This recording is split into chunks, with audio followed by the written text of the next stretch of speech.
En este video veremos cómo calcular el valor de una resistencia limitadora de corriente para un LED. Cuando conectamos un LED a una batería o a una fuente de alimentación, debemos tener cuidado que la tensión sea la adecuada, si no podemos destruir el LED. Para ello, se coloca en serie con el LED un resistor cuyo valor se debe calcular según sean las características del componente. Para calcular el valor de ese resistor, podemos usar la ley de Ohm. Nosotros conocemos la tensión que entrega la fuente y también conocemos la tensión que requiere el LED para funcionar y qué corriente máxima admite. Con esos datos y utilizando la ley de Ohm, podemos calcular el valor de este resistor para que la caída de tensión que provoque sea tal que la tensión presente entre los terminales del LED sea la adecuada. Es posible encontrar en la red tablas que nos dicen qué tensión y qué corriente es la adecuada para cada tipo de LED. Esto es bastante general, puede haber pequeñas variaciones, lo ideal sería disponer de la hoja de datos del componente, pero eso no siempre es posible, sobre todo cuando hemos comprado los componentes en cantidades pequeñas o en sitios de subastas.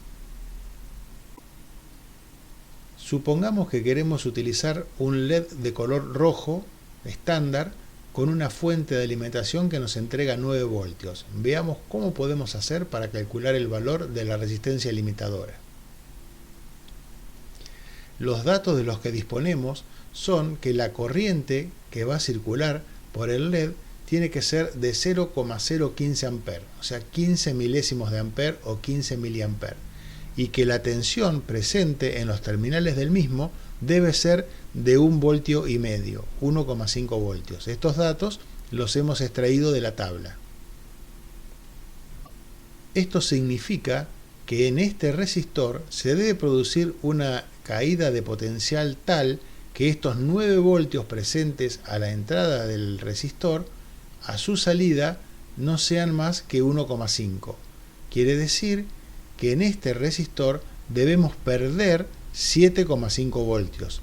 La caída de tensión que debe provocar el resistor R1 debe ser igual a 7,5 voltios. Este valor obviamente lo hemos obtenido restando la tensión que debe tener el LED entre sus extremos de la tensión de la fuente. Si aplicamos la ley de Ohm para calcular el valor del resistor R1, recordemos, tenemos un video de la ley de Ohm, recordemos, decía, que el valor de ese resistor va a ser igual a la diferencia de potencial dividido la corriente. En nuestro caso, la diferencia de potencial es la que habíamos visto recién, 7,5 voltios, dividido la corriente que espera recibir el LED, que serían 0,015 amperes.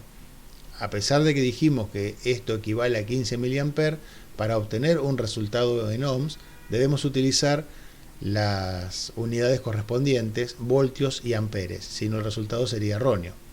Si realizamos este cociente, vamos a ver que el resistor R1 debe tener un valor de 500 ohms.